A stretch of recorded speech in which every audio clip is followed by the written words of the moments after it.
forces in the eastern Ukrainian city of Izium. At least 5 people were wounded in the northern Israeli city of Haifa following a barrage of rocket fire from Lebanon. Hezbollah and Israel exchanged attacks, with Israel Defense Forces retaliating by striking Beirut. The Georgia Supreme Court reinstated the state's 6-week abortion ban, reversing a lower court decision that had temporarily allowed abortions to resume. The ruling took effect at 5 p.m. and will stay in place as the court hears the state's appeal, which was filed by the Republican Attorney General. New York City Deputy Mayor for Public Safety, Phil Banks III, resigned Monday amid ongoing fallout from a corruption scandal surrounding Mayor Eric Adams' administration. We spoke yesterday and again this morning, and he said he wants to move on to new things in his life, Adams told NY1.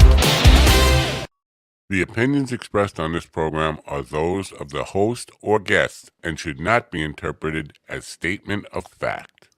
Yeah. Independent fact-checking. Oh, look at that. It's like echoey. I'm like echoey. In here, please. I could echo. I just make believe it's my dementia kicking in. Oh, echo. Yeah, I'll deal with that all day. Why not? Something new to mess with my head.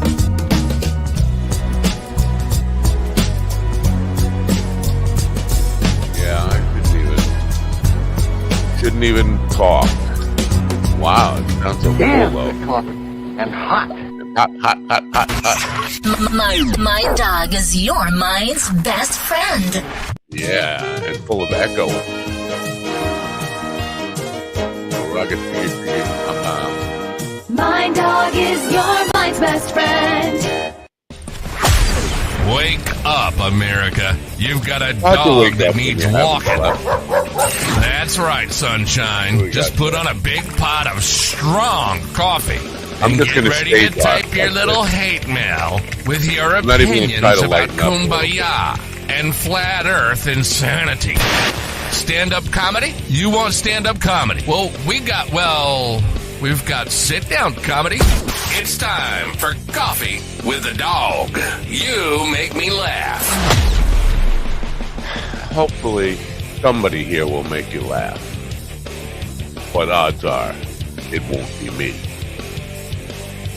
Because not a funny guy to begin with, but in a more and more sour mood every single day, I become more doom and gloomy, doomy and gloomy, gloomy and doomy. Just an ugly person in an ugly mood, and not enough volume in my ears. Good morning, creeps and terrible people of the world. I don't know if I even bothered to share this on social media today. How about that? I just and Stephen will say, well, what the hell were you doing all the time? I've been dealing with some stuff. That's what I've been doing. You know what? I'll do this now. Well, in the meantime, today we will have an author with us in the second hour, Jonathan Bernstein, who's written a book called Election Day. It's a graphic novel, and it highlights, it's almost like a Where's Waldo for Election Day people, to help people understand the issues. And he's got some interesting characters in the book, and there's a breakdown of the characters. And one of the first ones, it highlights the issue of incompetency laws. I'm not sure if you know about this, but there have been some recent laws passed where judges can take people's voting rights away if the judge deems them incompetent, mentally incompetent. If that were enforced faithfully and correctly, I think Harris would pitch a perfect game. She'd get all the electoral votes and basically almost all the popular vote. Because I don't think there's a lot of mental competency on the other side at all. But that remains up for discussion, I guess, and we'll talk about that. Hurricane situation in Florida. You know what? Maybe I should invest in the Weather Channel because I just don't know. I'm relying on social media to tell me what's going on in the world of weather.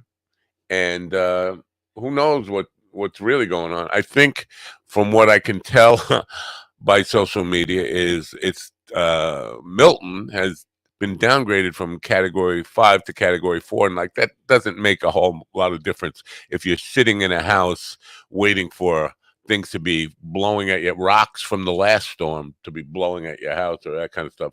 People still reluctant to evacuate, and I get, I'm going to stay with my house and all. But you know what? If it costs you your life, I think. Listen, I've been a fool, but that makes you a bigger fool. If you lose your life over material things, I'm sorry. You know what? That's a foolish thing.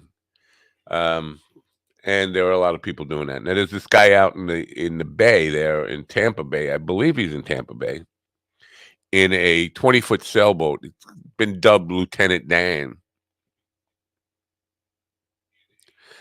Forrest Gump reference, if you don't know what that means.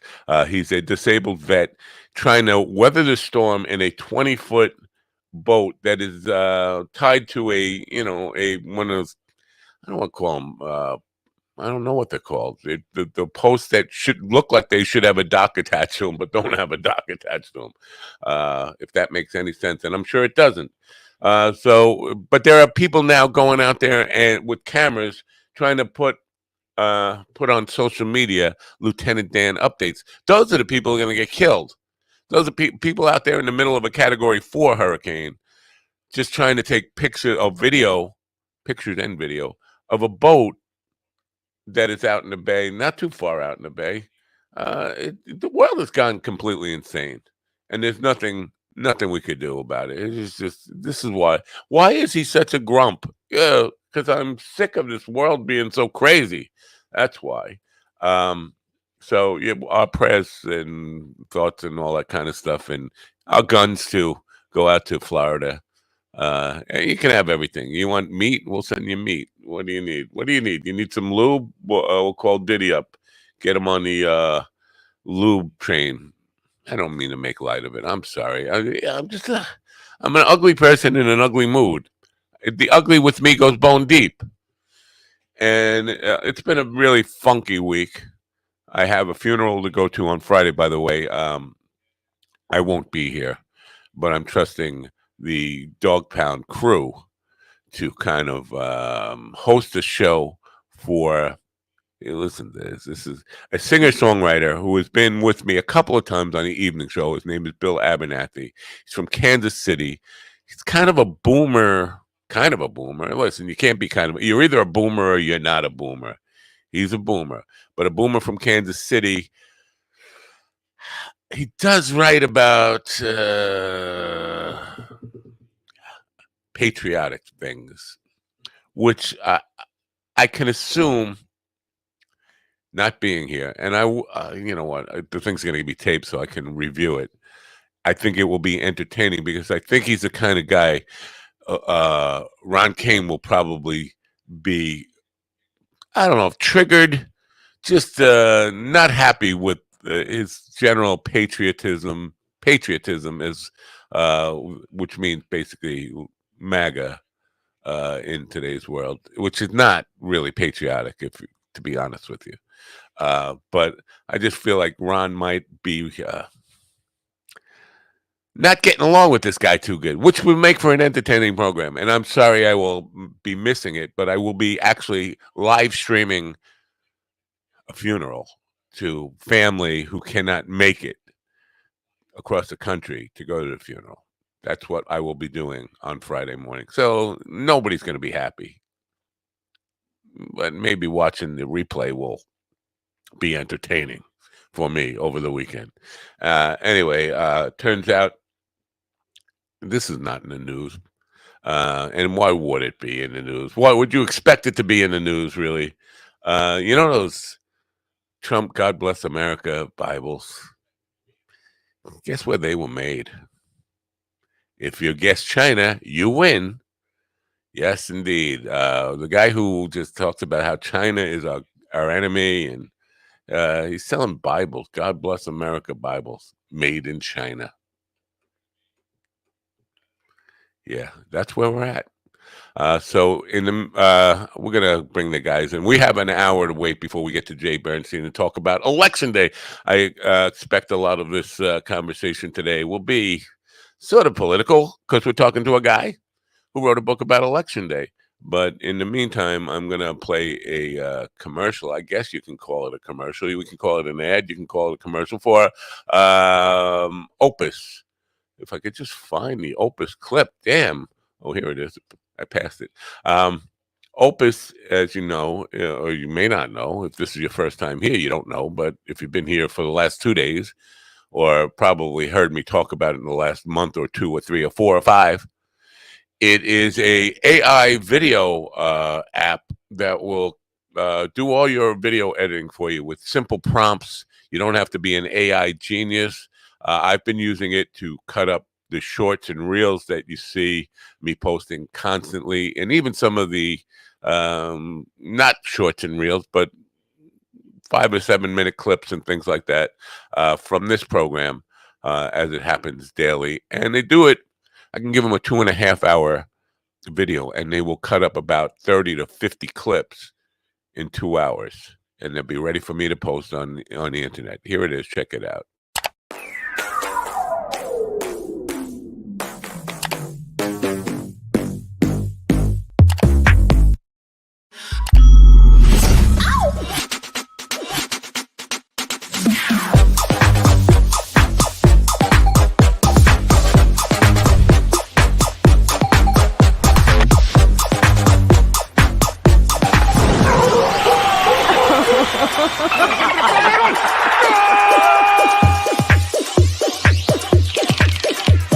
Yeah. Compile was drunk. I say Compile was drunk. Dreams do come true. I am showering on Netflix.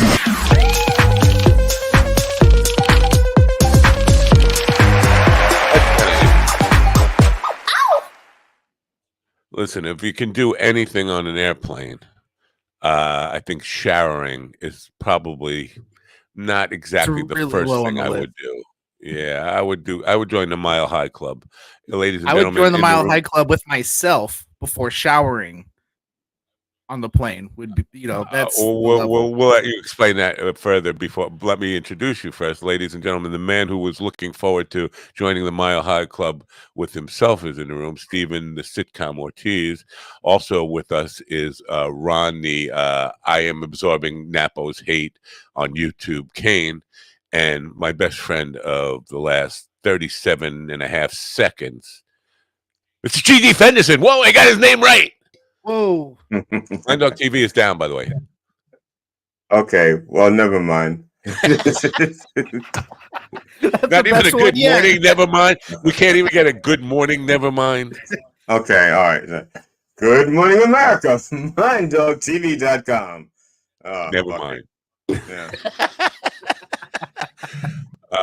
Ron I'll is use getting it tomorrow. Let me know when it's up. Ron is getting my hate on YouTube. Somebody said about the discussion we had the other day. People, I deleted a lot of the comments because they were going over the top. Apparently, Texas conservatives who don't want their kids watching porn were not happy with Ron's commentary. But I was happy that finally somebody wasn't hating on me on YouTube. So there you go. You see, Ron said power to the people. Well, before we get started then, for Texas, you will love I was talking this. with my friend. They just intervened there. I was talking with my friend Lamar, and he's a big black. I just love talking to him, and he gave me permission to say Nate only when I'm watching him fuck Melania. And I say it a lot. Hey, I love joining the Kentucky Fried Chicken. It reminds me of why Nate continues to support my crazy. I got to say I love BBC. Seeing a BBC with a gigantic Nate cock makes me feel one with all my Nate out there. Peace out. And don't think I'm racist. Ask Mark Robinson. We both will call each other Nate. Remember, Lamar gave me permission. So what I got out of that, he's a fan of the British Broadcasting Company. Yeah, something like that. That's what I thought. And I had to get creative with the AI. It wouldn't let me. It would not let me get anywhere near close to that word. So wow. What I found out though is if you use the name Nathan, it works perfectly. I mean, with some editing, you can make it sound very dirty. Nathan, who would have thought that Nathan? I would have thought maybe neighbor or. See, now I use nickel. Oh, nickel, dude! Oh my god, my 5-year-old said the word nickel like the N-word for 2 years straight. And she would say it in public all the time, and I would get so nervous because Just she'd to be be like, clear, "Can I have a nickel? Nickel Can I is have a an nickel?" N-word. But it would sound like she's saying the other word, and it would sound so because she pronounces all of her L's like O's. Napo is an N-word, right? Niche is an N-word. All right. He was saying Nochi, isn't that an N-word? Sounds like an N-word. Nochi. Yeah. So this book that we're going to be talking about is very interesting, but the very first character in there is highlighting the issue of judges being able to declare somebody mentally incompetent to vote. I had never even heard of that before, and I'm pretty, I wouldn't say completely plugged into the political stuff, but I'm not as unplugged as most of America is. That's what I had never heard of this. Judges could say you're too incompetent to vote. Have you heard of these laws? And I only thought that could be taken from you once you were a convicted felon. No, you could be a convicted. I didn't know they could. Wow, that's crazy. And now mentally incompetent, I'm guessing, is you have to have been diagnosed with some severe mental illness, not just you're too stupid to fucking vote. Still though, I mean, how old is the thing? Go ahead. If it just doesn't, it doesn't compute in my brain. Like even. I don't know. Go ahead. I'm just it's confounding. From stateline.com, thousands lose the right to vote under incompetence laws. When he turned 18, Greg Demmer lost his right to vote because of his autism, joining thousands of other people with mental disabilities who were stripped of their right during guardianship proceedings. More than a decade later, a different judge returned him the right to vote. This is on State Line, but it doesn't say exactly if this is like one state. It's definitely in California, but they don't list all the states. It says University of Pennsylvania is making some cases with state courts. I don't know. This is the first time I'm hearing about it. And again, I feel like I might as well be a Fox News watcher who's never heard of anything in the news. Like, how could this get past me? Yeah, okay, so what's confusing, especially with somebody with autism, like a lot of the people with autism, if anything, think more logically than 99% of the rest of America. So if anything, I feel like they should be the ones voting more. You know what I'm saying? Like I don't. That's just confounding to me. Like Alzheimer patients, people who lack mental capacity of understanding of an election. That's most of America, though. Most of America doesn't understand a fucking election. That makes no sense at all. See, all you have to do, Down syndrome person. All you have to do is stack the courts with people who are of a particular party, and we are in a one-party system overnight. Right. Because then you have judges that can say, "Oh, you're an extreme right person, you're mentally incompetent," or "Oh, you're far left, you're mentally incompetent." Like that's such a slippery fucking slope. I'd rather have a Down you've been on Coffee with the Dog. Over hair you color. Are mentally incompetent. That makes no sense to me. I know. Well, I think that their theory is that, let's say I have a 18-year-old son. He's old enough to vote, but he's not competent. He's registered to vote. He gets his ballot, and I tell him how to vote. Right. In other words, in essence, I'm voting twice. Right. Or let's say I run a group home for the mentally incapacitated. So I run a morning show for the men. And I have like 12 borders, you know, I get all of their ballots tell them all how to vote. Now I voted 18 times, regardless of what their opinions are. I'm not saying that's right. But that's what they say their fear is. So then so if anything, maybe make it to where they can't do a mail-in ballot. They have to go in and vote in person. I would say GD would make a good lawyer for the people arguing this, but I haven't seen that. I mean, I haven't read this whole thing yet, and I will, but I haven't seen anybody else make that argument. But it seems like GD would be the right guy if he had a law degree. It's a really good. I mean, it's a really good reason. It's a really good reason. But again, if you eliminate mail-in voting, that's not a thing that can happen. They have to go to a polling station and vote. Like, okay, that would eliminate a lot of it. But in the state of Oregon, there are a few states that have all mail-in ballots. So, like Oregon, for example, and that state loves that convenience, having all mail-in ballots. So you would tell an entire state of that you no longer have that privilege because 1% of your population. There's whole states that don't allow anyone to watch porn.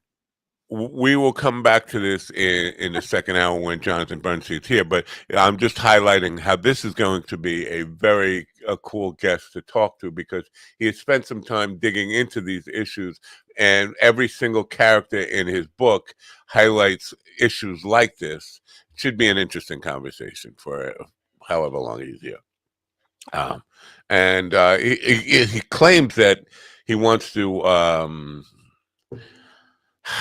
make it a more palatable conversation where we're not at each other's throats by injecting some humor into the situation. But I could see how it could.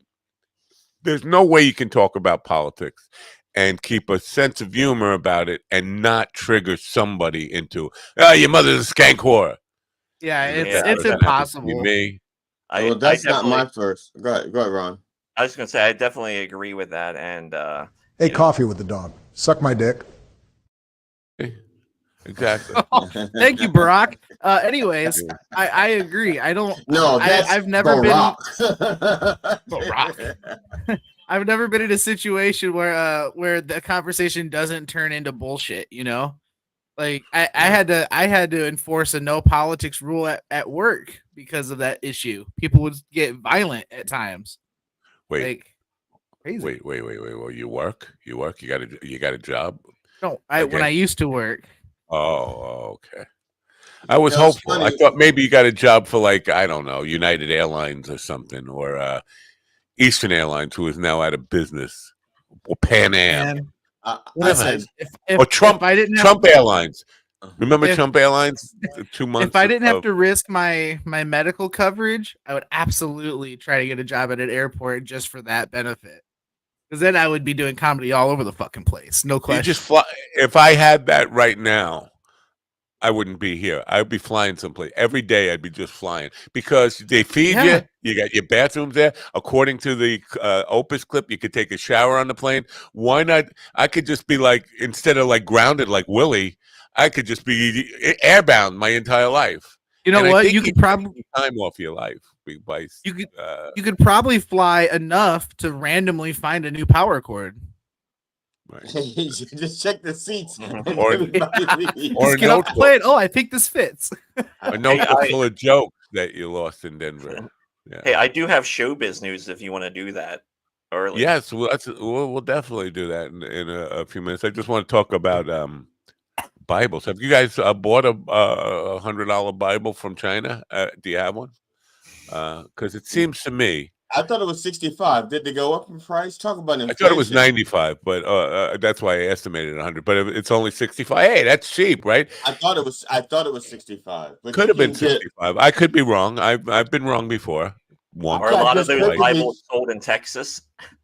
I got this perfectly good Bible for $7, and the googly eyes were only 10 cents each. So here's my point that I'm reluctant to even make because somebody's going to just say awful bad things about me on YouTube again, and I've had enough of that.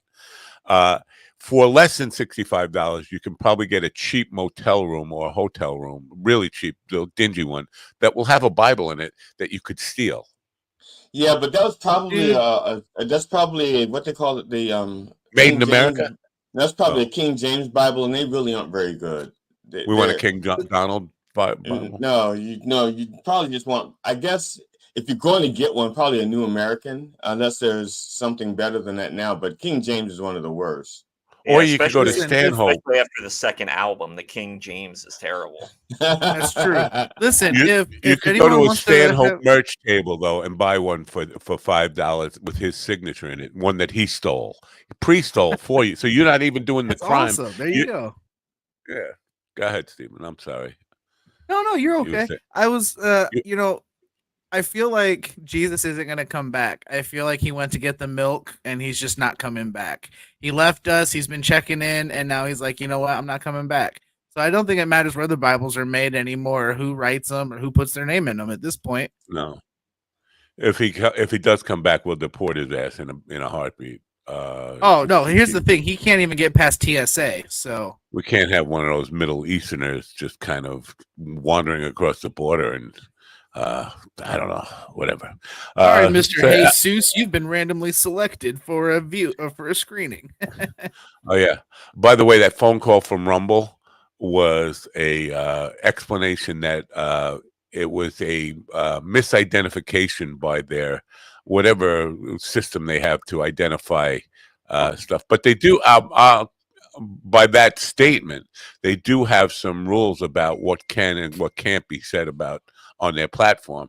I thought they were totally free speech. Like you could basically read Mein Kampf on there. Obviously, maybe you can, but you can't say whatever we said on Monday. So, yeah. So, are we ready to get to showbiz now? I mean, it's kind of early, but I'm all for it. You guys. Well, I gotta leave at 10:30 today. All right. Okay. Let's do it. Let's do showbiz. And now, bringing you the latest in entertainment news from Hollywood, New York, and East Bumfuck, Montana. Here's our chief entertainment correspondent, Ron Kane. Ladies and gentlemen, it's showbiz. Showbiz. Are we ready to get to showbiz now? I mean, it's kind of early. Wow. I'm hearing me from 3 minutes ago. Man, weird. Showbiz, everybody. It is, what fucking day is it? Yeah, it is hump day. So get humping or whatever you do.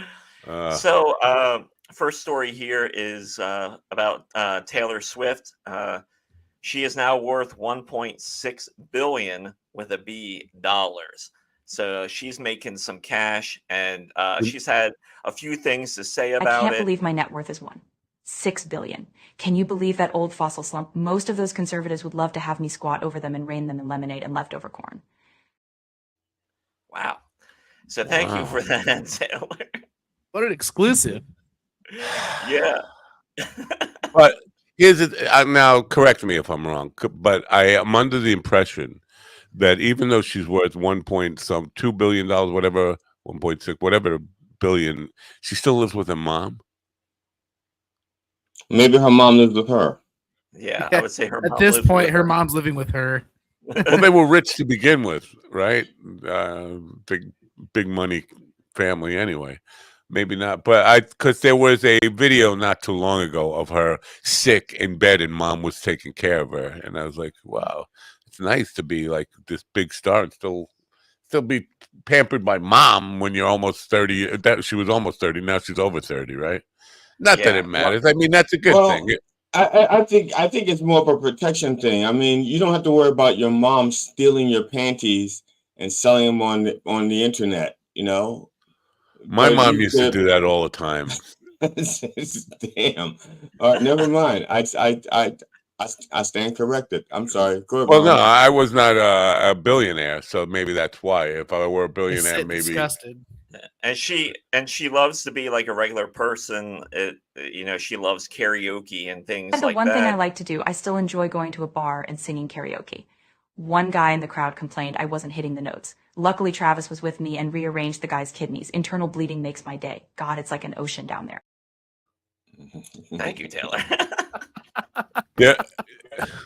Now, Phil Wings of Pegasus, I believe he's doing a analysis and claims she is using. I don't know if he's claiming she's lip syncing or using auto tune in a concert. It wouldn't surprise me. You know what I'm curious about is because when she performs, and that's how most people know her, is her stage persona. She's all dolled up. When she's not all dolled up, can people recognize her as Taylor Swift? Well, and if so, clip we just saw, she was recognizable. She was just in a regular, like, it looked like her father's shirt and not all dolled up. Yeah. Well, that was a few years ago too. But I'm just saying, can she go out? In other words, I'm just asking, can she go out in 18 public? seconds ago.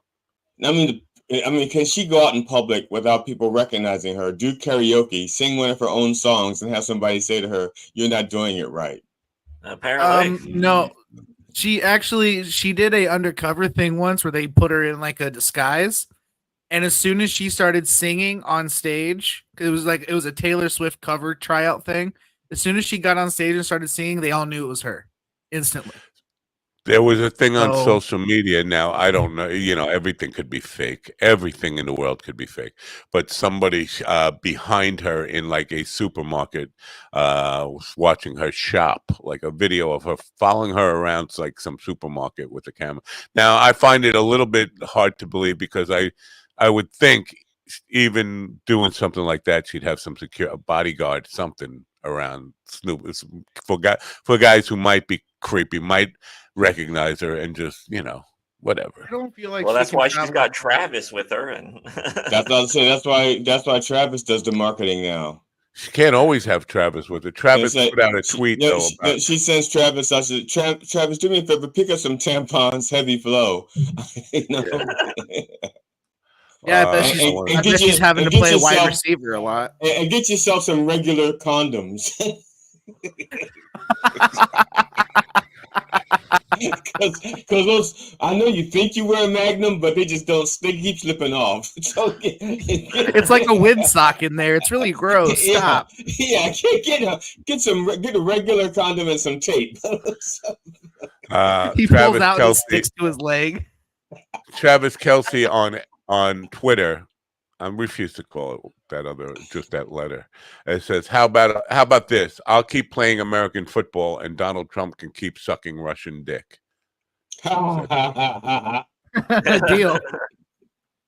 That's fair.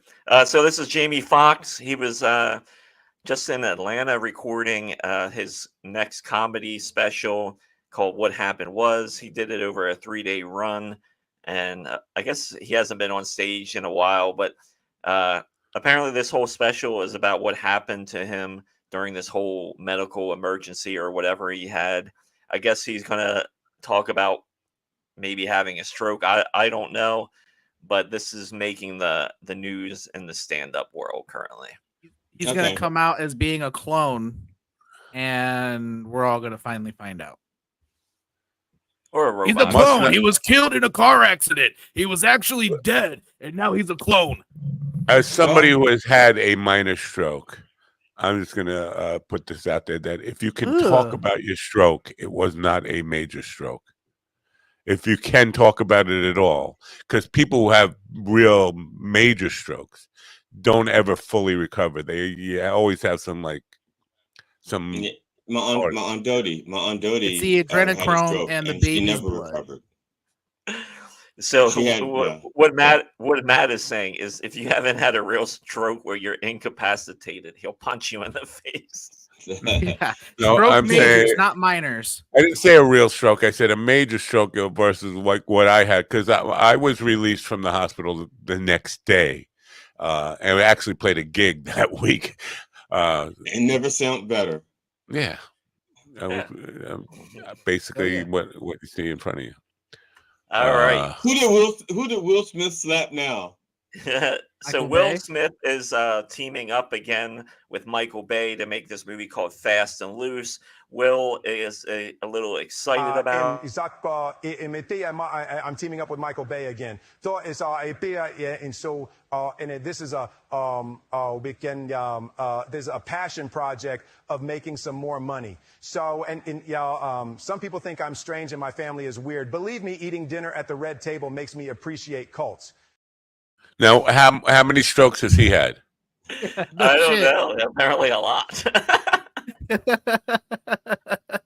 I thought I was having a stroke listening to it. What the fuck?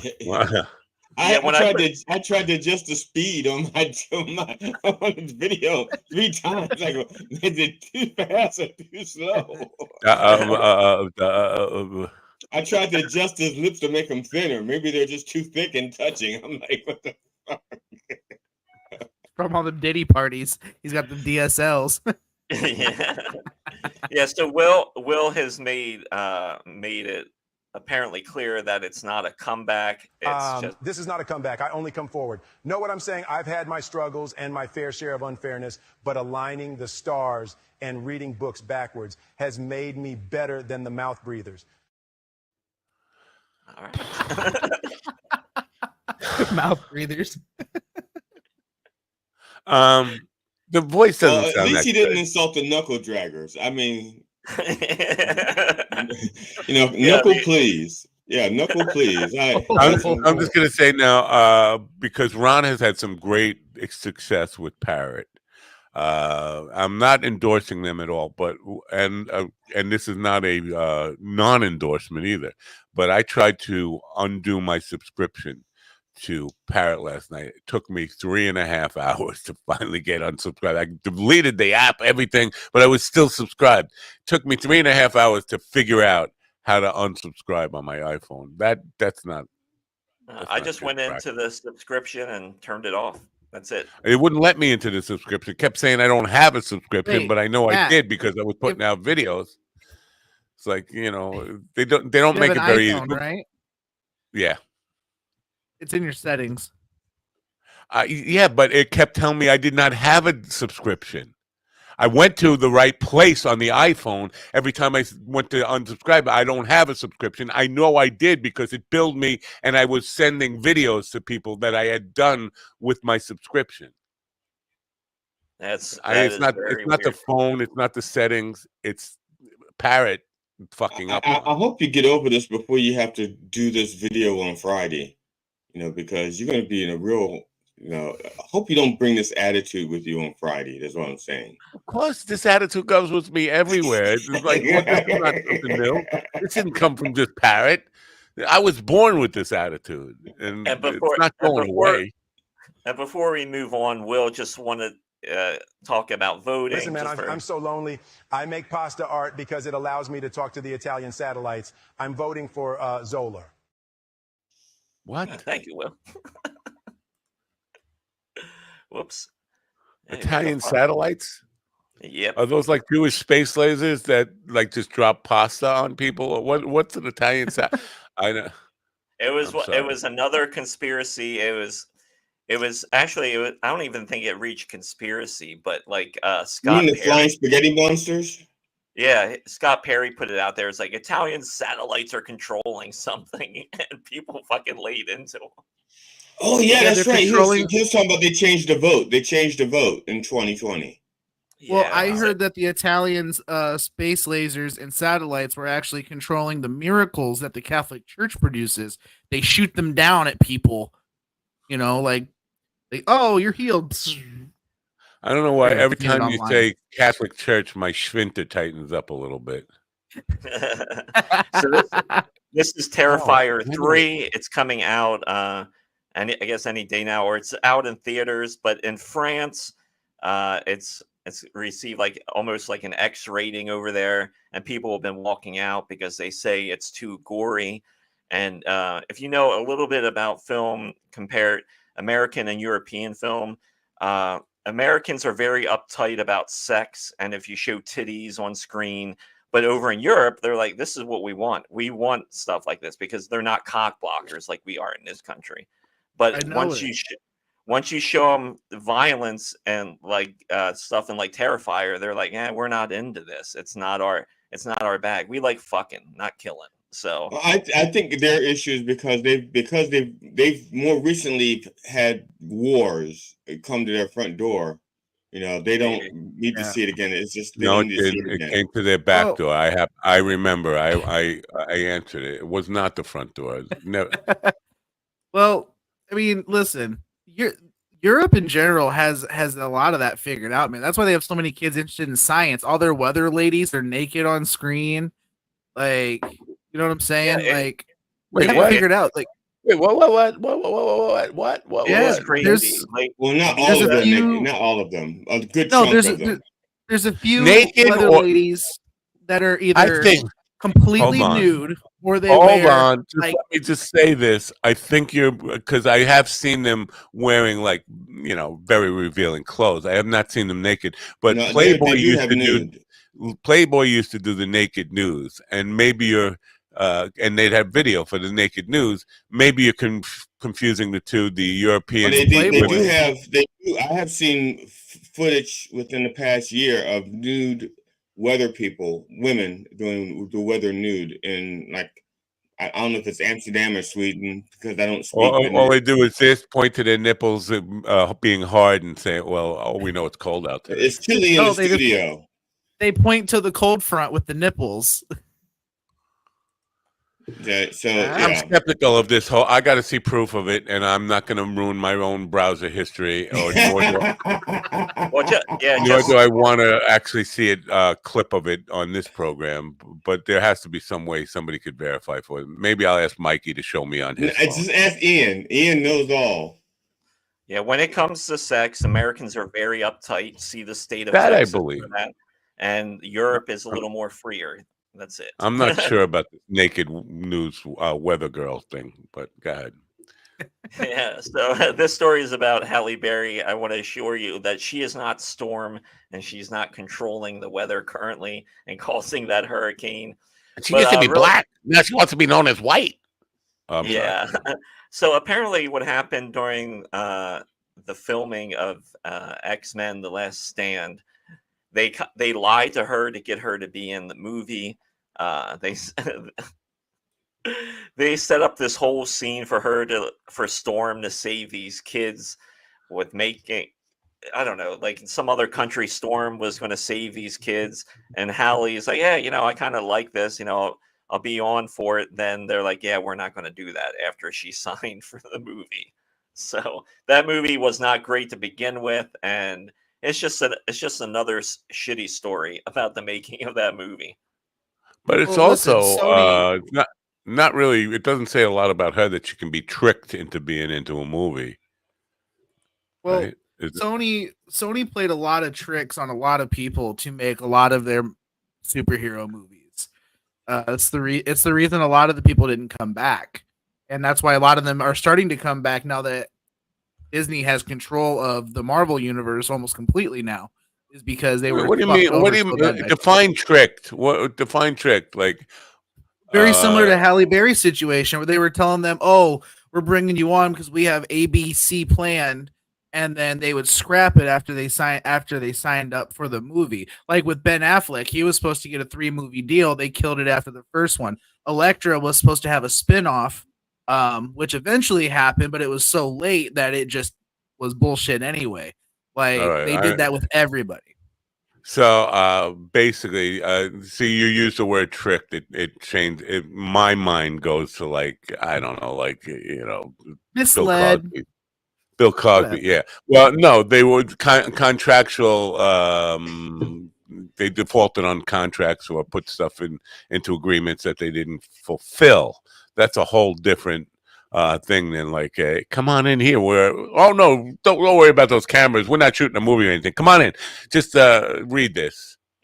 That's what trick. Well, I think I get the trick part. If someone said to you, Matt, we want you to do this gig, and it's a gig that you really wouldn't want to do, and they said, you're going to be able to do one song with Billy Joel, and you go, one song with Billy Joel, okay, yeah, and you take the gig, and they said we want you to go up first, and then Billy Joel's going to come up, and then you're going to do this, you're going to do the finale with him, and that's how they got you to sign on at the Klan rally, okay? So, and you go up and you play these songs, and it turns out that Billy Joel isn't actually Billy Joel. It's some Southern guy named Billy Joel. Silly Hole. Yeah. We said Silly Hole, not Billy Joel. Yeah. Let me just say this. Obviously, you never met me. Nice to meet you. Because this takes away an excuse for me. I could never use this as an excuse that I got tricked into something. But there's no way you can get me. Once I decide I don't want to do a gig, there's nothing you could promise me. No amount of money, no amount of celebrity, no amount of anything. $100 million. Sex, it doesn't matter. I've already decided I don't want to do the gig. There's nothing you can do to talk me into it. And I have people who can verify that because just caused so much fucking turmoil with but no one's that. But you've never been offered an opportunity to perform as Billy Joel, have you? Oh, you don't know that to be true. I think I do. Billy Joel and I talk about these things all the time, and has he ever mentioned you? You know, no. I was offered to film a sex scene with Halle Berry, but I said no, sir. I'm married. Which Halle Berry? Now, the black one or that one we just saw who turned white somehow? I'd be down for either one, honestly. Well, I'm just curious. Because we moved on with that without even commenting on the fact that she used to be black. Now she wants to be known as black, but she's still white. I prefer brown women, so I mean, probably the darker version. But she was not even close. She was marshmallow white in that picture we just saw. Like she was Michael Jackson white in that picture. Not white. No, she was definitely like light. Can you go caramel. back, Ron? Can we see the picture again? Or no, that's impossible. Yeah. That's a white girl. That no way. She is melanated as shit. Come on now. Yeah. And that's just the lighting in the picture and from the She looks like she has the same skin tone my wife has by midwinter. She's still brown, just lighter. Apparently, I'm being ganged up on as the only one wrong here. Let's hear it from the audience, and we can move on now. But from the audience, does that look like a black girl to you or a white girl? Because that I would never. Show now. You've seen Halle Berry. Show Dakota Channing, whatever her name is. No, that's a very white. That's an extra white girl, and that she seemed to have gotten whiter too. Dakota Fanning's always been that white. Not that white. That's like Bjorn Schwarzenegger. She's like a Twilight. She's like a Swedish Finlandish white. Listen, they put her in Twilight just because they didn't have to use makeup on her. That's how white she's. I don't know. She's like Edelweiss. She's like Edelweiss. Edelweiss. I think we need it.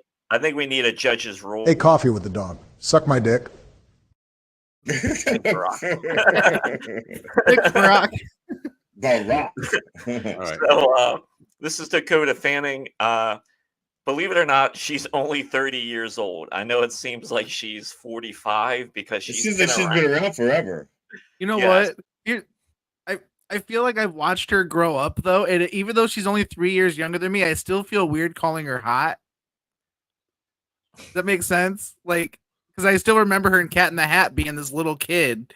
But now it still feels weird to call her hot because even she's my age. What the fuck? Yeah, so this is just one of these celebrity stories. She was interviewed and she was talking about when she was in Hollywood as a kid and she had to go on these press junkets and they would ask her like very uncomfortable questions. And she's like a little kid. She was asked like, why don't you have any friends? And shit like that. Oh my God. I know. And she's like, she's like, I'm 9 years old and I go in for this press thing. And the guy asked me, first question is like, why don't you have any friends? And she's like, what are you talking? I was like, I'm fucking that sounds like the opening. That sounds like a bad opening line from a pedophile. Why don't you have any friends? Yeah, it kind of does, but also it's like, hey, I don't know how depressed you are. You might not want to kill yourself yet. Let me ask you some questions real quick. Hey, 9-year-old kid who hangs out with Hollywood stars. Do you have any friends? And why not? Like, what the fuck? Do you do nude scenes? Black, and now she wants to be known as black. She never was black. She always wanted to be known as white, but I think she's now Swedish, Finlandish, Edelweiss white. That's what I'm saying.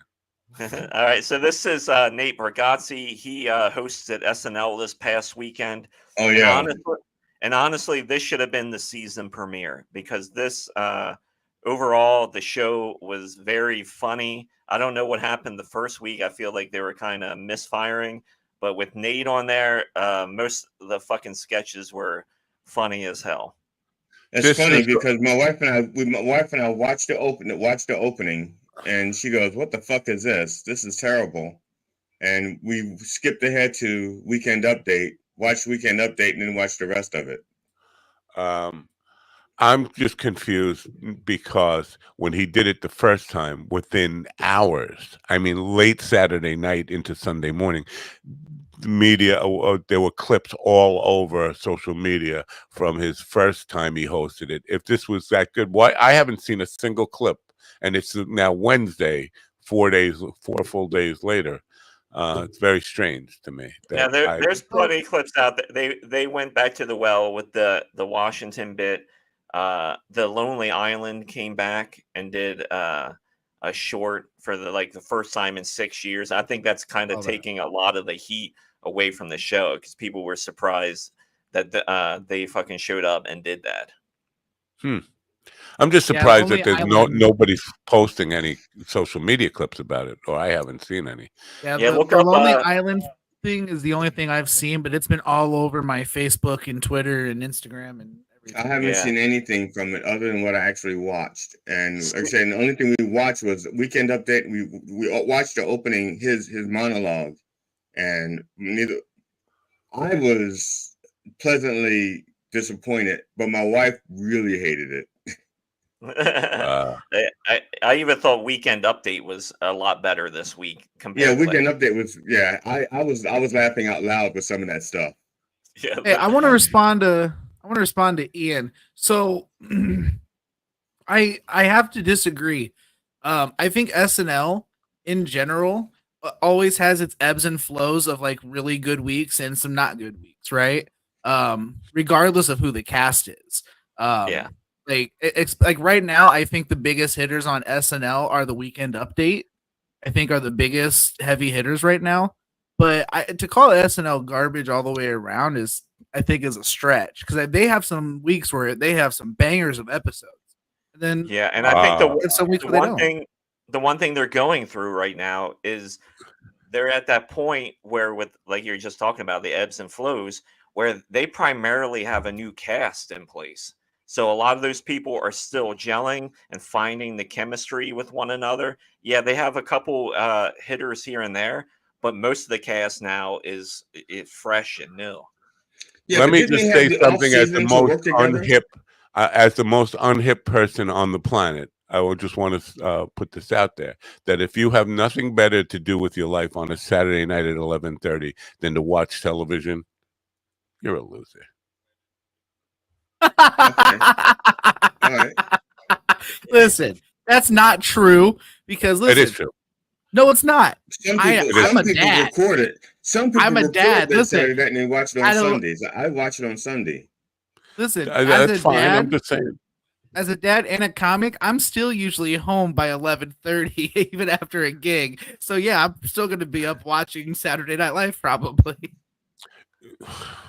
Yeah, and there are some very big fans of SNL, especially. Hey, coffee with the dog. Suck my dick. Hey, thanks. Can you smell what Barack is cooking? That's right. And there we go. Shit. This is the typical guy who would be home watching Saturday Night Live at 11:30. Yeah. So enjoy the suffering. The simping ain't easy, everybody. I hate that fucking picture. Oh my god! When I saw this picture the first time, I thought the original photo was photoshopped, and fucking then it showed up on CNN, then it showed up on MSNBC and BBC. I'm like, oh my god, this is a real picture, and I'm like, he's coming. He's coming. I'm pretty sure the tongue isn't real. No, but the whole Elon thing. Yeah, I got that. But you say, but what you're commenting on this picture and saying it's real, and people are looking at it and saying, I meant. I know what you. I know what you meant, but I'm trying to clarify for people who might not have known what you meant. This is not a real picture. Oh. Elon jumping like that is real. The tongue and mouth coming down to lick his fucking exposed belly is not real. I don't know. Which one do you think is more ridiculous? What makes this picture great is the faces. His face, then you look over at the old man there. He's like, what's going on here? It's almost like Elon's jumping in the air and realizing I made a mistake being here. Like in that moment, he's like, "Fuck." Like, No, they both so socially awkward and just. I mean, a lot of us have socially awkward issues, but these two guys have no idea of how the world perceives them. They both think they're like James Bond cool, and they are really like Alfred E. Newman doofuses, and they have no idea about it. When my wife saw the video clip of Elon Musk jumping, my wife says, "And this guy's supposed to be a genius." And I said, "Honey, he's autistic. He's not a genius. There's a difference." Yeah, there is a difference. Well, those can go hand in hand. But Ron, what I need to have in my life, if you could do this for me, is I need you to take Elon's head and Trump's head, because what it looks like is Trump looks like a chick in a porn, is like, "Oh my God, did you come?" And he's looking like, "Oh my God, I just came." And I just need that turned into a thing. I don't know why, but I don't want to know why, really. It's just because their faces look exactly like that, and it's exactly what it's just. I'm broken. No, you are very broken. You're a very broken person. Let me take my glasses off. I don't know if you recall, but when Jelly Roll first canceled his concert so that he could be a musical guest on Saturday Night Live, and then postponed it to a Monday night, that was this past Monday night, Mikey went to see the show. And when that happened, I think I mentioned to you guys that Mikey was all over at the dinner table that night, calling Jelly Roll a jackass for canceling him. It was Saturday night, a date night. Everybody was looking forward. And I went on Jelly Roll's Twitter and I said, my lead singer called you a jackass for canceling on him. And he opened the show with, "I want to apologize for the people who called me a jackass." Now, Mikey thinks that Jelly Roll was directing that directly at him because I tweeted that. I know he does sometimes read my tweets because he has liked them and commented back on them, but I don't think I think it was more than just Mikey who referred to him as a jackass. I'm just putting that out there. But he said the show was really good, inspirational. It was almost like a church experience.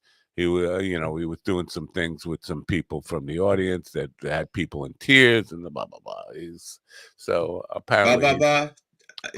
Now he's stealing my routine. I've been doing the blah for 10 years. I never heard you do a blah. You never come to one of my shows. That's like when I'm all right. Yeah. This is why the airport squatter likes to JO all over Jelly Roll albums. I did not know what you're referring to. Neither do Have we crossed the line? I think we have. I don't think so, no. No, I think we have, yes. I was referring to Willie. I just didn't want to say his name. But I see. Whatever. Okay. I'm glad you didn't say his name. Yeah. We'll name his name before you say, "I'm glad I didn't mention his name." That's fine. We need a drop from Magic Mike where he's like, he's not fucking Voldemort. You can say his name. Yeah, but so Mikey said it was a really good show from Jelly Roll. So you know what? That's nice. That's nice. Yeah, that's nice. I don't give a shit shit fun. about Jelly Roll. Why don't you give a shit? I don't. Why? Is it jealousy? Is it envy? What is it that you get? What? Because you're not. It's not that you don't give a shit. You said that with anger and disdain. So I don't give a shit. I don't give a shit. That wasn't anger. I hate that motherfucker. That's what you. That's what you really said. You disguised it as "I don't give a shit." Oh wait, there's a comment from Ian. It's like, Weekend Update stole their whole plot from the Daily Show intro segment, which is not true, because if you know anything about Weekend Update essentially influenced the Daily Show. Yeah, it's almost like Bill Hicks saying that he stole Dennis Leary's stuff. He was so clever, though. He stole it 15 years before Dennis Leary even thought of it. So that's how good it was. That's how good. That's a tribute to Bill Hicks. if he could steal something that far in advance, he's Right. really good. Yeah. Well, same thing with the Daily Show, because Weekend Update was around since 1975, and the Daily Show only came into existence somewhere in the 90s. So it's pretty much the same. I have been the best president for the black population. Anybody want to take a stab at this Gunge guy? I don't know, Gunge. What sanctuary city should Americans that are made homeless by natural disaster drive to? What sanctuary? You can read it. What sanctuary cities should Americans that are made homeless by natural disaster drive to? I mean, anywhere they want, really. They're not welcomed. Is he saying that they're not welcomed in unsanctuary cities? I don't know what he's saying. That's why I put it up there. I was reading something the other day about Florida and, this whole thing about, it's essentially illegal now to be homeless. But like during disaster, when they declare a disaster or emergency, shutdowns, those rules are suspended. And the article is asking, well, since this storm is going to come through, wipe out so much shit, and when they lift the disaster, tag from it, you're still going to have all these homeless people. And they're asking, so is Florida going to start arresting most of their population because they don't have fucking homes anymore? Is Florida one of the states where it's illegal to be homeless? Oh, well, yeah, because of the Supreme Court. A few months ago, they essentially said camping or being homeless is illegal in the United States now.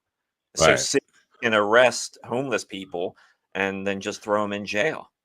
Is that going to depend on the political party? Is that going to depend on the political party whether or not they get arrested? Probably. Let's just clarify that.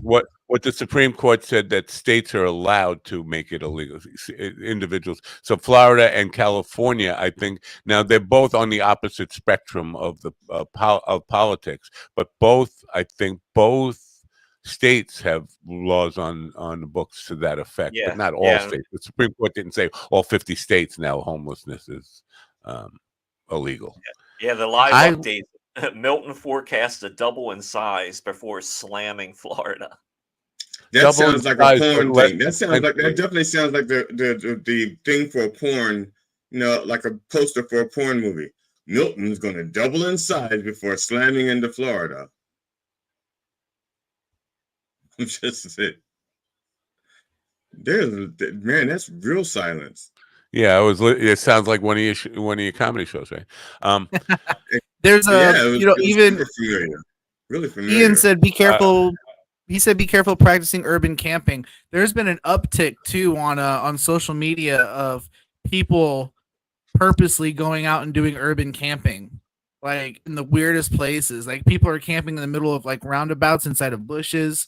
They're camping in like woods behind grocery stores and shit. They're camping all over the place, like testing people and shit. Yeah, you know what? If you don't want if you really don't want to ever see a homeless person, move to like the Yukon, because homeless people don't go to the Yukon because it's fucking cold. That's why. Well, if they are homeless, they're buried in the snow. You'd think that would work, but like here in Indiana, for example, it's already getting down into the 30s at night, and we have homeless everywhere. You're not the Yukon. I didn't say Indianapolis. No, I didn't say Indianapolis. No, I'm just saying. Yukon. But I know, but the cold doesn't deter them here. That's what I'm saying. So that's not Yukon cold. Well, I'm talking polar bear cold, where you're out there sleeping, and it's like minus 40 degrees at night, and a polar bear comes along and says, "Oh, look, somebody left snacks." It's gotten that cold here, though. It gets that cold here in the winter sometimes, often. That's wind chill. Yeah. That's not just straight up cold. I don't think it ever I don't think in the lower 48 it ever gets down to minus 30. Yes, it does. I think Iowa. Absolutely. I think Iowa has hit that. I think so. Let me throw it in the Google machine. Yeah, throw it in the Google machine. Show me some facts. Get with the facts, boy. Yeah. What else is there, man? I guess nothing. We're just gonna. Did any of you guys catch any of the interview stuff? Howard Stern with Harris or Stephen Colbert? I saw 60 Minutes. I saw the 60 Minutes one. I didn't get to see. I saw excerpts from The View. Call Me Daddy. Call Me Daddy is an interesting thing. I've never seen a second of Call Me Daddy. -36. Alex Cooper, is she like? If is you she remember, a thoughtful? I don't know her. Is she a thoughtful person? Does she even have the ability to ask good questions, or is she just like a bimbo with a podcast? she is the one that we did a showbiz story a couple of weeks back where she signed with Right, Sirius. but I've never seen her. I'm just asking what she's like. Does she have? Is she a thoughtful person? Does she have a lot of I don't know, compelling either questions or just insights to anything, or is she just somebody with a point of view that people want to hear from? Hey, I got, so in Indiana, the coldest temperature ever recorded in 94 was -36 degrees before wind chill. Coldest temperature ever recorded in the lower 48 was -70 degrees before wind chill. -70? Yes. Where was that? Does it say? Montana. Oh, Montana? Damn. I would not have guessed Montana. I really would have guessed the Grand Canyon. Yeah. Does that say? Yeah, like someplace like that. Like I could see in Denver, like on the top of a mountain, maybe, possibly. This is excluding mountaintops, because obviously mountaintops in general can get down. Did you put that into the Google search? Exclude mountaintops? No, that's what came back from the Weather Channel. It excluded mountaintops because obviously those weather conditions are in different. I'm not saying I don't believe it. I'm not saying I don't believe it. Please, forward me that link. I really want to read that article in full after the show today. Yeah. So anyway, but okay, it's happened. I'm wrong. How about that? Are you happy now? Today. No. Are you sure? Are you sure it's twice? I just wanted to say that. It might be a lot more than twice. You have no idea. Maybe you need some gibberish in your life. This is not a comeback. I only come forward. Know what I'm saying? I've had my struggles and my. It's almost like I've heard that before. It's like deja vu or something. I guess can't say that. I want to get to our guests. I mean, I know we probably should have done news and all that stuff, but you know what? Alan just has been disappointing me with the news lately. It's bringing. I didn't even hear what the news was. I don't listen because by the time he says it, it's 2 or 3 days old. Here are the latest news headlines, and then it's 2 days old. That's not the latest news headlines. Hurricane approaching. Yeah, and it's talking about Helene. Yeah, he's talking about Helene. Yeah, it's going to make landfall in the South Bend of Florida. So what you're saying is I should fire Alan? Is that what you're saying? I should. But you was going to do it a long time ago. I thought you said you until the subscription ran out or something. He lasted a lot longer than I thought it was going to, because early on it went from on-time news to fairly behind fairly quick. Well, none of you guys are picking up the news mantle, and just we need news on the program. Hey, listen, RIV has fucking forgot who I was a long time ago, so maybe not. But I think it adds something if we could keep that segment going. But without Alan, one of you guys want to take up the news stuff. Should be GD's thing. He should be my Charles McCord, but he refuses. He just refuses because he just wants to look like Mr. Know-it-all Haitian-looking crickets in the audience. Say that you taking, first of all, it takes a lot of effort to get to look this good every day. Okay, how many cats and dogs do you have to eat to look like that? I'm not saying, because then everybody will do it. Let's just say let's just say that my cat goes out and finds other cats for me so that she's safe. Do they ever bring home a dead Republican, and leave it on your doorstep like my cats do? No rats. No, but my cat brought back a liberal once. And was it dead? Because here's the thing: it was dead, but then I called it a he, and then it got pissed off at me for misgendering it and ran off. Ah. So, yeah. One of our, all the feral cats this is well documented, all the crazy animals that live in my yard. One of the cats, my wife puts out like little cans now of like cat food. And one of the cats ate all the cat food and came back and left a baby bird in it that was close to death, but not quite dead. Just left it for my wife, like I don't know, payment, like paying the bill with that almost dead baby bird. Could you cook this for me? Could you cook this for me? Oh yeah. Well, I didn't even think of that. Maybe the cat was like, I was saving this for later, but you gave me a great meal, so here, you eat this. Yeah. But no, this is the thing with cats. They bring you presents, but they're not like exactly useful presents. It's like, Would have thought like, Matt would have been the weird cat guy. Now, I would have thought that. I take food out into the woods for raccoons so they don't go through my trash. All of our old food, I don't throw any food in the trash because I don't want the scavengers to go through my trash. So we had all these black plastic containers that Chinese food came in. And so I would take the food, put it in there, take it out into the woods. And there's one raccoon that would steal the bowls and run off with it. Now I have it on video. It takes the bowl and just runs off, and then the food drops out, and then another raccoon comes and gets the scraps. And so, Ron, you want to play that video for us? Hey, coffee with the dog. Suck my dick. I don't know. He seems to be getting ruder every time. So I ran out of plastic bowls to bring out to the raccoons. And it just so happened that when I ran out, I went out to the woods. I said, "Look, guys, I have no more bowls. If you don't start bringing bowls back, you're not getting any food." Now, of course, I said that myself. I said it as a joke, but I said it out loud this morning. For 2 days, my wife and I didn't have any leftovers because we ate carryout, like submarine sandwiches and stuff like that. So there was no carryout, no leftovers. So 3 days later, I go back out and I have like chicken bones. And they brought the bowls back. Raccoon brought the bowls back. Like they thought that's why I wasn't bringing the food because I had no bowls. So, but after that, they stopped taking the bowls. I don't have to look for the bowls anymore. I thought you were not eating any kind of meat anymore, or you just said chicken bones. Well, what was you're still eating meat then? I don't eat beef or pork. Oh, okay. So you don't count chicken as meat. Before you bring in the guest, guys, I'm just going to dip. That way I don't have to dip in the middle of... Dip! All right, well, and we can keep the same layout then. Go ahead, go dip you. Hi, buddy. See you tomorrow. AI. Good luck with the flying thing, man. I'm your best friend. Remember that. Put that down on the paperwork.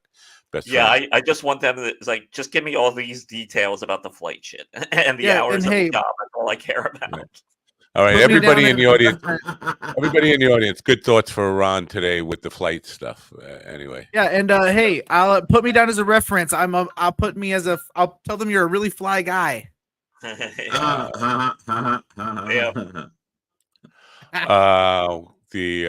Now I feel like we just lost just kind of a perverted element of the show, and that it can't be easily replaced. We are taking applications for perverts. Go to minddogtv.com whenever it gets back online and look for job openings, pervert, and maybe we'll fill Ron's place. It's time to bring in our guest. I'm sorry I kept him waiting this long, but we have a spot for him now. Isn't that convenient? Yes. Jonathan Bernstein is a writer, political satirist, and author of 2 books, Election Day, which we're going to be talking about today, and 2 Goats with illustrator Natalia Berezina. I hope I say that right. He wants to make a positive impact through the power of visual storytelling. Born in New York City, grew up in San Francisco, so definitely a liberal, right? He must be. And now lives in Portland, Oregon. Jesus, this guy's like the trifecta of liberalism. He probably invented the Bernstein Bear. All right. Hey, he's here now, ladies and gentlemen. Let's welcome in Jonathan Bernstein. Jonathan, welcome. Hey there. I'm trying to occupy the pervert spot, so I'll do my best here. We need to see your qualifications. I don't think it's going to be as hard as you say, though. I think there's a lot of constituency for that, you know? So what are your thoughts on full frontal male nudity? Oh, I'm all Not for it. now. I actually prefer full rectal male nudity. I think that's more my speed. Fantastic. Good answer. Oof. You know. Oof. All right, I gotta go purge myself. Thank you. Election day is what I want to talk about. You've already given us something really interesting to talk about that I was not aware of in this book. One of the characters, because you break down on the website, you break down the characters and the issues that they are highlighting. And the one that really caught my eye was one of the very first ones. I'm not even reading it right. One of the characters you brought up, laws about judges can disqualify people from voting because of mental incompetency. Now, I feel like I'm sort of plugged into political news. I never heard about this. If you could educate me a little bit. I have statewide up here, which is linked to from the book's website. And I was going through the article. It doesn't make it clear if it's like a federal thing or state by state thing. Can you talk about that? Yeah, there's just been a few cases where that's come up. The idea is that there's a lot of attempts, and I'll tell you this from the Democratic side that I'm supposed to represent here. You said super ultra progressive, the attempt to kind of keep people from voting, and it requires a history of mental illness or problems before that can happen. But some people are far-reaching and far-seeing, and they're saying, well, what happens if this sort of stuff gets brought into a database and centralized, and anybody who's got the wrong diagnosis, that's not a citizen anymore from the standpoint of voting. So, but I mean, this book was actually written based on people I know in my neighborhood growing up in San Francisco, and partly people from New York. And this is actually based on a real person, this character who's schizophrenic, and perfectly harmless guy, but very hard to understand if you're not attuned to his his way of thinking. And I think it's an open question. I mean, I think people are starting to talk about this. Should people vote? What are the qualifications for voting? Right, that's something that everybody's hitting on. It used to be just landowners and men and all that, and now they're saying, well, you got to have a license, you got to have mental competency, you got to have an address. People who can't vote because they don't have the right address or they don't have a place to get mail. So, and even in California, that's the truth, right? That's the case. So, but if we look closely at the politicians that are running for office, there's disputes about where some of them live. Like even the was it Casey? Not Casey. The gentleman running for the Republican Party in Pennsylvania actually lived in Connecticut. Well, we can much closer to home. I am running for Congress in a district I don't live in. Yeah, but you're at least in the state. I'm talking about the state senator, right? Yeah, but and even that house that he says he lived in hasn't been built. He says that's where he lives. There's no house there. It's just dirt. Right. So, and Fetterman was running against that guy who was not even living in Pennsylvania at the time. I forget the guy's name. The Dr. Was Oz. It Dr. Oz? Yeah. He was living in New York, but running for a senator in Pennsylvania. So yeah, I think that happens more than. The only reason I bring it up is because it just seems odd that some of these political people would like to keep citizens from voting on some of the same grounds that they themselves have, for some of the same issues that they themselves have. Right. Well, it's interesting. One thing is that in the United States is only one of two countries in the advanced countries that doesn't have their voting day, election day, on either a weekend or a holiday. So it's us in Britain, and as a consequence, what happens is that we've got all this tradition around other holidays, right? Like if you look at Halloween, right, coming up, we've got trick or treating and costumes. That's pretty good. And then if you look at 4th of July, you got the barbecue, and you got the drunkenness, fireworks, and then like the beer bongs and stuff. And then if you look at like the Super Bowl, you got like commercials and you got Super Bowl set snacks and like pretzels and stuff. But like when it comes to election day, there's just nothing there, right? So people don't know what to do. They don't have a plan. They don't have any. People don't get together and open the back of their car up and start, selling T-shirts. There's nothing going on election day. So like this thing is all about taking election day, making it a holiday, so people can go out there and just sort of figure out what's supposed to happen, like right on that day. You know what I'm saying? So that's the idea behind saying, okay, election day's got to be a holiday, right?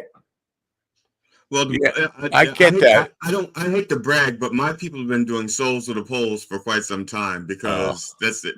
They made it a holiday. They made it a church thing. Your people have been eating cats and dogs for as long as I can remember. Because my people know how to use seasonal salt. We know how to make anything my polling taste place good. isn't handicap accessible, so I don't vote. But here's a question now. I don't disagree with you that because we have so many contrived holidays. Why not make Election Day a holiday? But is it becoming irrelevant anymore? I've gotten and I see a lot of push for this vote early kind of stuff. Get ballots sent to your house.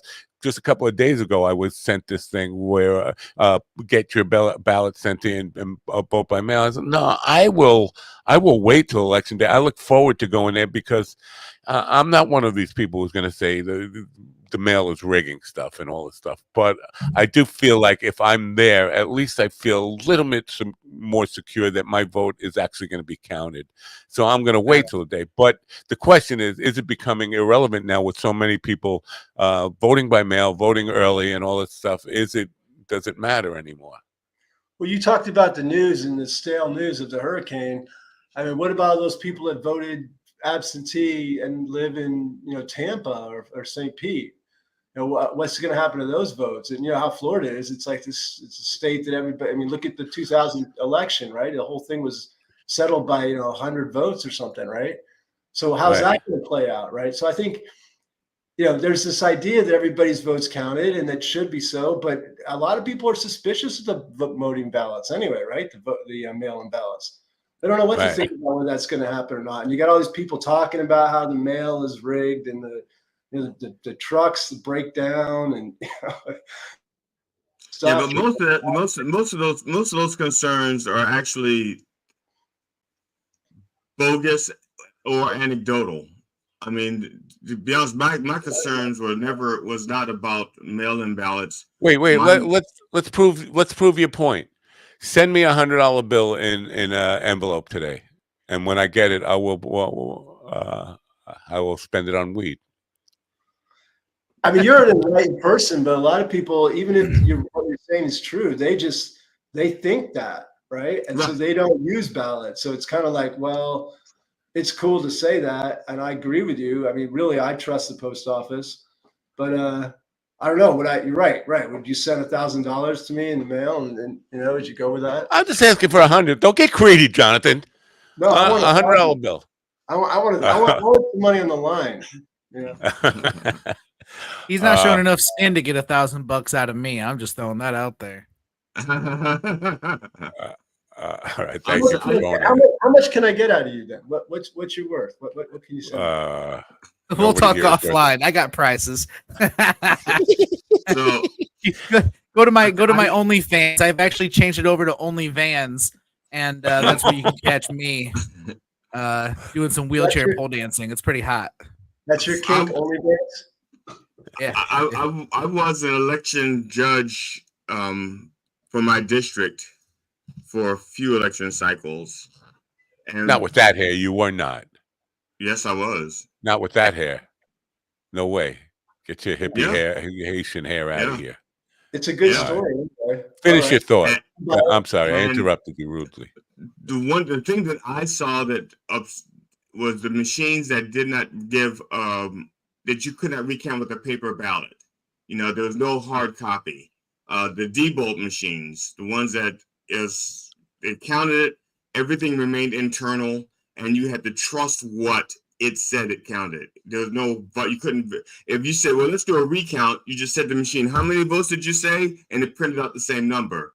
That's not. And actually, the machines I knew for a fact that you didn't know anything for a fact. Have you heard about Italian satellites? Have you ever heard of that phrase? I took one machine offline because it was actually, you cast a vote for one person that was giving it to someone else. And the reason why we know that is because as an election official, I don't watch people vote. But this lady came to me and she goes, "Excuse me, I voted for X, and it keeps showing me I'm voting for Y." And so I watched her, and she goes X, and it went to Y. And the only way you could get to vote for X was to do the vote and then cancel your vote, and then it would go back through. You had to add 3 extra steps in order for that one vote to count. Wow. And the other thing it did was it was proportion. It was giving votes. There was one position, did like county something, and they had like 9 people were running for the office. You get to pick 3, and it was giving the votes out alphabetically. So the first person was getting 9 times as many votes as the last person. Ooh. Because it was doing it proportionate to the alphabet. And so I had to take that machine offline. And I notified the election board, my people above me, and they I even told the newspaper people about it. So what we're hearing today, ladies and gentlemen, is all the election fraud you hear about. G.D. Fenderson. Just G.D. Fenderson. It all comes back to him. Fucking do it. Yeah, I mean, Mike Lindell's. Do you see any button for My Pillow or anything on there on that election? Well, this was in Baltimore, so Baltimore County. So he was not eligible to run there. Oh, in my district. Jonathan, with writing this book, yes, I'm assuming you're now, even in the thing it says you're injecting humor into this whole conversation. Can humor even be I mean, with people who are on the other side of the political spectrum, can humor even be shared anymore? Because I feel like we hate each other. We are so divided that we can't even make a joke about things without people getting really, really angry and starting a fight. Do you believe that humor can bridge the divide in any way? Well, I mean, look, people laugh at anything, right? I mean, you know that. If you make a joke about a Republican, are the Republicans not going to laugh? You know, I think some of them don't. Not anymore. In most cases, no. I hear what you're saying, because I will laugh. You can make even if I like a candidate, and there's very few candidates that I actually like, but if I do like somebody and you make a joke about them and it's a funny joke, I will laugh and get it. But I find more and more, no, people, if you make a joke about somebody, they take it personally. Like you call my mother a skank whore, which Stephen does almost every day. So it offends me. Well, I mean, you're right. This election, I mean, like others, but more than any other election so far, there's so much tension and so much conflict that we really need this comic relief, or attempts at comic relief, even more than ever, right? Right. So it's like this book is a Where's Waldo. Do you know what a Where's Waldo is? You know, Where's Waldo? Yeah. Or I think they call it Where's Wally in England, like Where's Wally? Yeah. Anyway, no, it's a Where's Willie in the airport? Yeah. Yeah. It's you start at 8 in the morning and the book ends at 8 at night. So the polls open and it closes when the polls close, right? As you go from page to page, you watch not one person, like not one Waldo, but 15 people, the whole neighborhood, who are on every single page, and you watch what they do on the day of elections. And I'll tell you what they do is they don't vote. Very few vote, right? I think only 6 of the 15 people vote, and that's actually what you can expect from November 5th. So only a few people vote, but everybody else has got something they're doing, right? So like this one lady's getting going to the hair salon, you know, somebody else is getting some butt injections. She's got to like pop up her silicone, you know, and you know, it's sort of like there's a guy who's like, he's so worried about the national debt. He's like watching all the polls and making sure that nobody's stealing votes. So it's a bunch of people doing a bunch of things on election day, but it's just showing what people do, like what real people do on election day. And I think if you see that, and you see that itself is sort of funny and ridiculous, right? Because nobody's got the idea to vote. They've got the idea to go buy an iPhone or whatever, right? Right. On the stuff about the holiday, though, if we can come back to that, when I was a kid, I don't know if this is true anymore. Where it used to be a half day for a lot of people, a half day, especially if you worked in the government or schools had half days and stuff like that. But I don't know if that's the case anymore. And some companies actually gave you time off to go vote. Is that not a thing anymore? I'm just such a boomer and haven't really worked or been in the system. Well, schools were still closed because that's where most of the Closed polling or half places. day? No, well, at least I grew up. Closed. They've been closed the whole time I've been, Yeah, they've from closed 1964.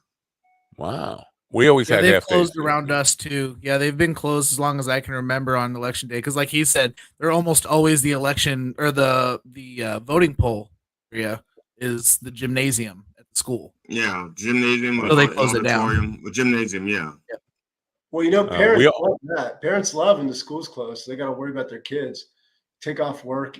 I mean, yeah, it's not a great solution for some people. Yeah. Now, how many?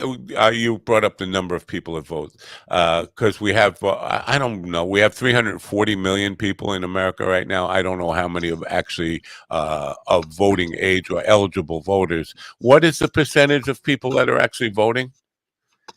Yeah, I mean, it's sort of complicated to express that because a lot of people aren't, they aren't eligible to vote. For example, anybody under 18 isn't eligible to vote, right? So when you say what percentage, you mean how many of the registered voters vote, or how many of everybody? How many registered vote? Yes. Yeah, registered voters. I think it's something like 70% in the last election, which is historically high for the U.S. Yeah, but it is. We're still like 30th or 31st or something worldwide. So we're not really doing that well from the standpoint of participation. You look at countries like, European, especially like Sweden, that kind of, they're at 85, 95, really high voter percentages.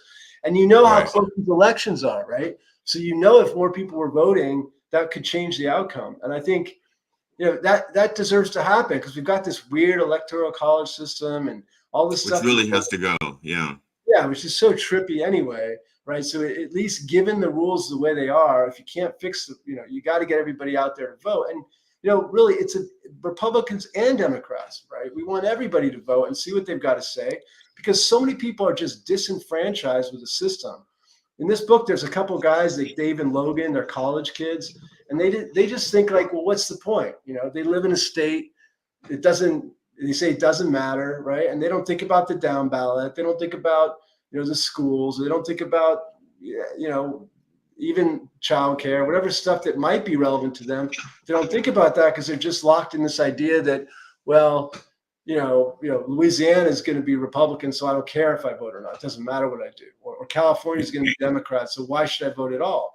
So just that situation disenfranchises and adds to the fatalism, I think, of the whole system and how kind of this idea that everything's corrupt. But it's really not that corrupt in a lot of ways. Like you talk about how we still live in the democracy. We still have this stuff, and that's dead on. Right, that is absolutely right, and there are a lot of places in the world that they don't, they can't do this radio show. They can't.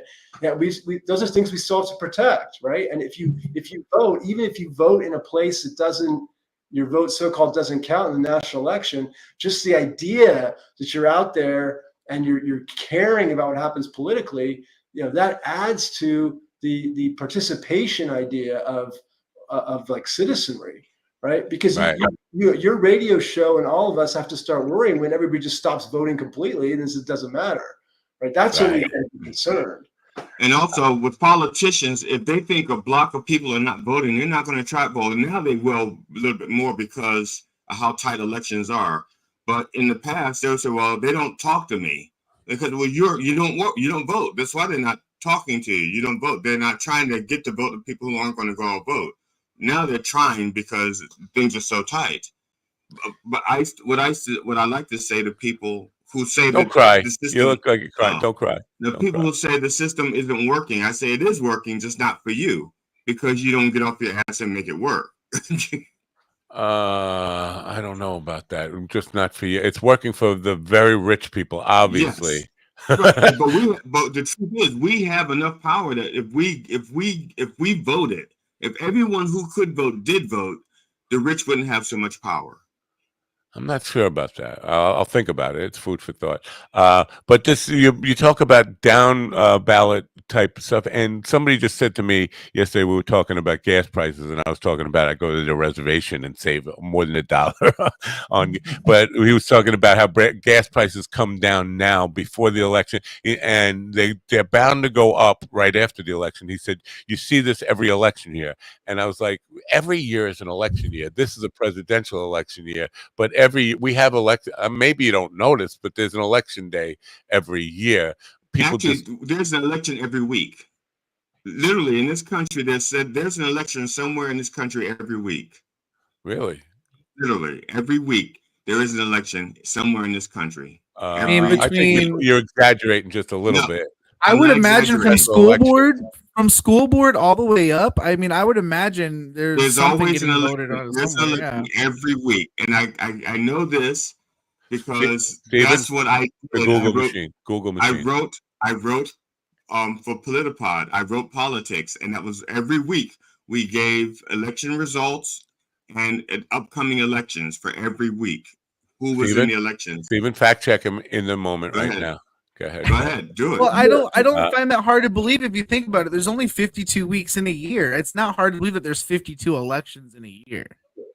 Really not. Not with every state, every city, every township, every municipality, everything that there is, even homeowners associations. There's got to be an election somewhere. That's homeowners associations. No, but I mean, real politics wise, though, I still buy that 100%. Yeah. Unions voting for the president of the union does not count as an election. No, I'm talking about offices. I'm talking about municipalities and things like that, school boards, stuff like that. Why don't they have them on election day? You're asking the wrong question to me. Oh, you writer for the Politico. You should know these things. I know the results in upcoming elections. I don't care about. It never occurred to you to ask why are they not having them on election day? Because some of them, that is their election day. For some of those offices, that's when it's their election day. Well, I can tell you about fact checking. This guy that's telling you that oil prices are going down in October. I mean, I don't know if he's watched the news, but didn't we just have something in Iran and they're all like getting bombed in Lebanon and all that? And the oil prices, aren't they going up right now? I mean, I think the oil prices are headed upward, aren't they?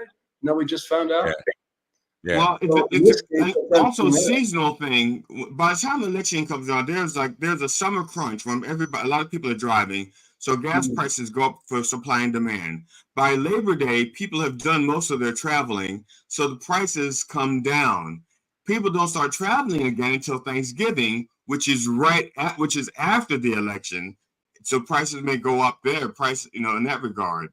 So it just so happens that the election day falls in that dip when you take wars out of the picture, if you eliminate wars and natural disasters, there's a natural dip where the prices should come down, and that's where the election falls. I agree with you, but I don't think you're right. I think it's a conspiracy, man. I think they just stuck it right in there. Right between the elections were picked on that Tuesday, long before we had gas engine cars. Oh no, that's space laser shit, dude. That is way. Yeah. Put that on a t-shirt.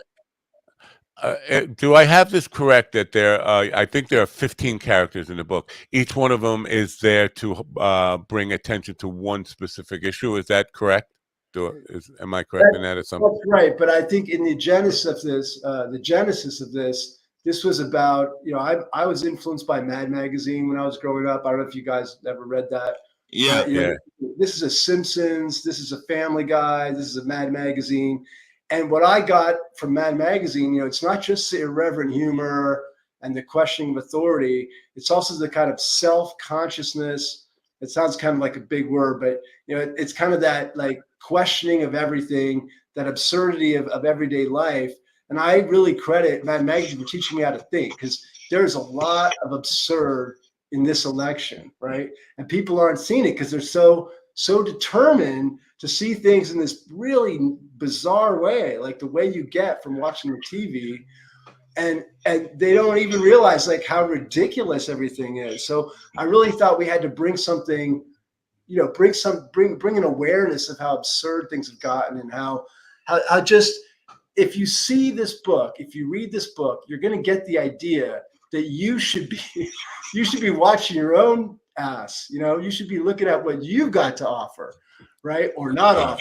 Just how zany things have gotten, how far off the map everybody is, right? So I don't have any hope for coming back to a sense of common shared reality.